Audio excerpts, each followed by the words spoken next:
Welcome back to the Between the Ears postgame show. I'm Julia Mellett, filling in for Skylar Callahan. I'm here with Chris Hall. WVU just beat Buffalo 96-78. Chris, let's talk general takeaways before we dive into offense versus defense. What did you see out of WVU that looks really good heading into Stony Brook and then into Big 12 play? I think you still see the effort. I've talked about it every single game this so far. Effort was still there despite Buffalo keeping it close. I think just defensively, there was a lot of confusion. Emmitt Matthews obviously was out today with a knee injury. I think there was a little bit of confusion. Huggins kind of reiterated those same comments in the post game that lack of communication. Emmitt can get by some of those pick and rolls. So I think that was kind of a key today, getting some of the Kobe, Seth Wilson in there and playing with those guys, playing significant minutes and some meaningful minutes there down the stretch. And Huggins even said changing defenses there. So I thought overall, basically what you saw, some younger guys getting an opportunity, need to shore up some things defensively. Buffalo shot the ball really well. I think they were 12 of 19 when they came back and tied it in the second half at 32. It's like, I think it was like 3.5 minutes left to play. So credit to Buffalo for their shooting, but defensively, obviously it's been the talk all season. They got to clean some things up. Getting back to Emmitt Matthews, he left UAB with a left knee injury. Huggins said that after 2 days, the injury wasn't quite ready to get back onto the court, but it's nothing that needs surgery. It's just going to need to kind of get ironed out, rest, relaxation. On the opposite side, let's talk Jimmy Bell. A career day, 5 for 6, 18 points, 10 rebounds, team leading rebounds. What did you see out of him that is different than what we've seen in the past? I think today he really just used his size. He has a really good understanding of how to use his size, how to create some separation with the guys underneath. 17 of those points came in the second half. Really when they needed a lot of buckets, a lot of easy buckets. They were able to get to him. Some of those were putbacks. That's where those guys are going to eat. Those big guys are going to eat on offensive putbacks. So 17 for him in the second half, that's huge. That's a big day. That's a career high for him, 18 points. Double-double. It's exactly what you want to see from him in a game like this. I think they're tall. They got into foul trouble when they played a freshman, 6'11". I think he had 13 points in the first half. So, again, we just talked about defense, got to clean that up. But offensively, you can see that veteran. I mean, he was still able to do things in the second half. He's starting to understand where he's supposed to get underneath around the paint, how he's supposed to post up, shake people off. So, it's good to see from him.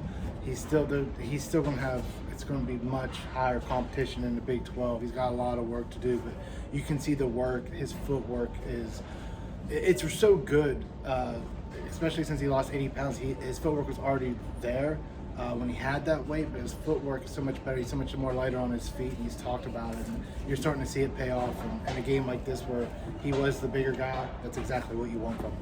Let's talk those big guys in the paint. WVU was outscored 38-36 in the paint.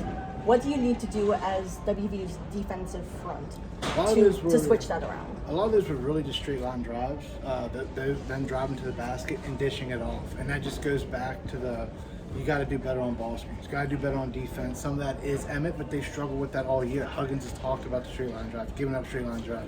They kind of picked on Stevenson a little bit today. He kind of was kind of like the mark, it seemed like at times. And he's not bad defensively, but they were able to get the edge. When Jimmy or Mo kind of stepped up, they dished it off, and it was just a matter, maybe a step or two. You didn't need to do that. Just make them make the tough shot over Eric and let him kind of feast or famine on that. But again, it just goes to communication. That's going to be film work. It's something that they've been working on. It's been a problem all year, and we know the guards in this Big 12 is probably going to eat a lot on that. They're probably watching that film, licking their lips right now. So something else they just got to clean up. Post-game, Bob Huggins said that WVU, quote, met their physicality in the second half. What did you see different from both the offense and the defense that WVU did to get the edge in the second half? I think it's just matching that physicality, and basically what he's saying is, don't let them push you off your spot. You don't want to be over physical and then draw the foul. Just don't let them push you off your spot. I thought Buffalo was doing that, being the smaller team in the first half, and that was one of the reasons why they were able to keep up, especially be able to clear out space in the paint for some of those straight line drives. So it's just a matter of getting your feet set, and clearing out your guy, just box him out. WVU is now on a 3-game win streak, undefeated at home, 6-0. One more game before they start Big 12 play in Kansas. What are you looking forward to out of Stony Brook and WVU going into that game? I think what you want to see, especially if Emmitt may not play, and they may keep him light, is just a better start overall. I think they've started, the last 3 games, I think they've only scored around 13 to 15 points in the first 10 minutes, and then they've kind of turned it on offensively.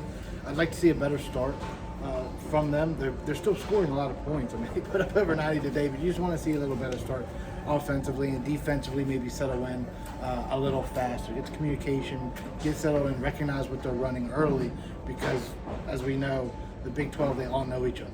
So getting those, you don't want to go in a hole the first game in a row down 10-0 because you didn't get settled in quick enough. So they just got to settle in, find their comfortability. It's just you're still playing, the 4 leading scorers on this team are all transfers. So they're still trying to figure it out chemistry-wise, and a lot of that is just them reacting and then playing within their chemistry. So that's what's taking, sometimes it just kind of gets that slow start.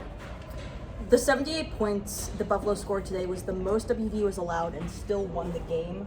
What does that kind of translate that for me into Big 12 play? How do you stop that?